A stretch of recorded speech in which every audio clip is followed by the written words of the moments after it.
নমস্কার বন্ধুরা, এসপি সৌরভ পূজা চ্যানেলে তোমাদের সকলকে অনেক স্বাগত জানাই। তো বন্ধুরা, তোমরা কেমন আছো? আশা করছি তোমরা সকলেই খুব ভালো আছো, আর আমিও অনেক ভালো আছি।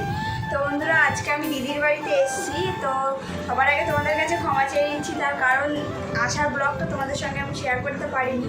কিছু দরকারি তাড়াহুড়োর কারণে আমরা একটু তাড়াতাড়ি চলে এসেছি। তো ভিডিওটা স্কিপ না করে তোমরা দেখতে থাকো। এখন আমি যাব বাজারে। তো বাজারে গিয়ে কী কিনবো না কিনবো সেটাই তোমাদের সঙ্গে শেয়ার করবো।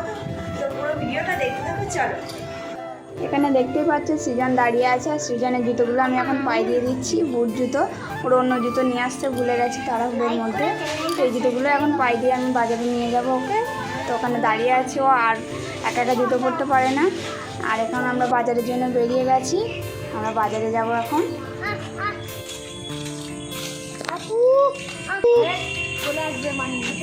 তো বাজারে চলে এসেছি, এখন আমরা যাবো সবার আগে ফুচকার দোকানে আমি চলে এসেছি। এখন আবার দাঁড়িয়ে পড়েছি ফুচকা খাবো বলে। আর এখানে দেখো গরম লাগছে বলে, প্রচণ্ড পরিমাণে ঘামও হচ্ছে বলে মুখটা মুছে নিচ্ছি। হাতটা আগে ধুয়ে নিই, হাতে প্রচণ্ড পরিমাণে নোংরা সেই কারণে। তো দেখো এখানে বাটি দিয়ে দিয়েছে ফুচকা, এবারে খাবো। ফুচকাটা খেতে যা লাগছিল না, সেই লাগছিল খেতে। ফুচকাটা বেশ ভালোই, খুব সুন্দর ছিল। আর ফুচকার সাথে একটু টক জল না খেলে কি ভালো লাগে। তো দেখো ফুচকা এখানে আমরা খাচ্ছি, আর ফুচকা খাওয়া হয়ে গেছে প্রায় আমার। ফুচকা খেয়ে ঠিক হচ্ছে।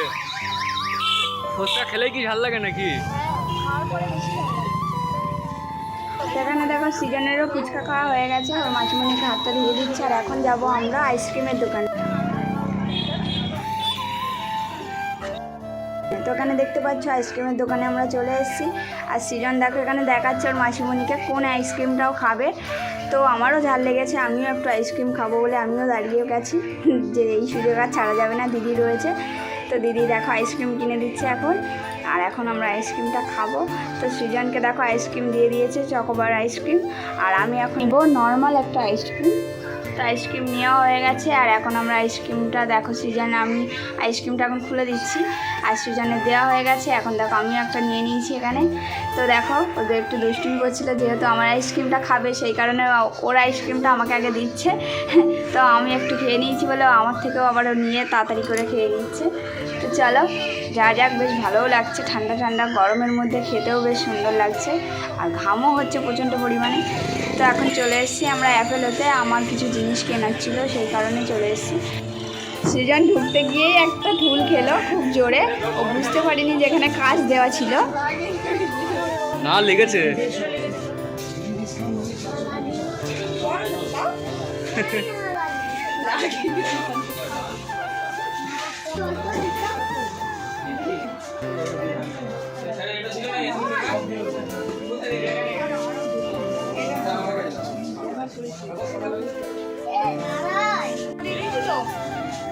তো জিনিস কেনা হয়ে গেছে, এখন যাবো আমি বাড়িতে। আর কাছের দরজাটা এতটা পরিমাণে টাইট ছিল যে আমি খুলতে পারছিলাম না।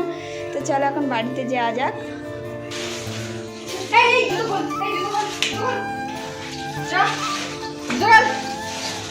আমরা এইমাত্র বাজার থেকে বাড়ি আসলাম, এই বাসার প্রচণ্ড পরিমাণে ঘাম নেমে গেছে। বন্ধুরা, এইমাত্র আমি রিলস করছিলাম, আর রিলস করা হয়ে গেছে, দেখতে পাচ্ছে ঘেমের কি অবস্থা হয়ে গেছে। আর এখানে দেখো তোমাদের দাদা এখানে বসে আছে, আর এদিকে সৃজন দেখো শুয়ে পড়ে এখন ফোন দেখছে। চলো, সেখানে দেখতে পাচ্ছ যে মাংস নিয়ে এসেছিলাম, সেই মাংসটা এখন জমজমিয়ে দিদি বেশ কষিয়ে লাল লাল করে রান্না করছে, বেশ দেখতেও কত সুন্দর লাগছে। আর রান্না হয়ে গেলে আমরা খাবো। এখানে রান্না হয়ে গেছে, মাংস দেখে তো আমি আর তরই সইতে পারলাম না, তো তাড়াতাড়ি ভাত বেড়ে নিলাম আমি খাবো বলে। আর এখানে দেখো সবাইকে আমি এখন পরিবেশন করে দিচ্ছি, একে একে সবাইকে আগে দিয়ে দিই, তারপরে আমি খাবো। আমি তো মাংস দেখে আর সবুরও সইতে পারছি না, যে কখন খাবো এমন একটা মনে হচ্ছে। তো সবাইকে দেওয়া হয়ে গেছে, এখন আমি খাবো। তো বন্ধুরা, ভিডিওটি ভালো লেগে থাকলে অবশ্যই লাইক কমেন্ট শেয়ার করো, এবং চ্যানেলে নতুন হয়ে থাকলে অবশ্যই আমার চ্যানেলটি সাবস্ক্রাইব করে দিও। টাটা বন্ধুরা।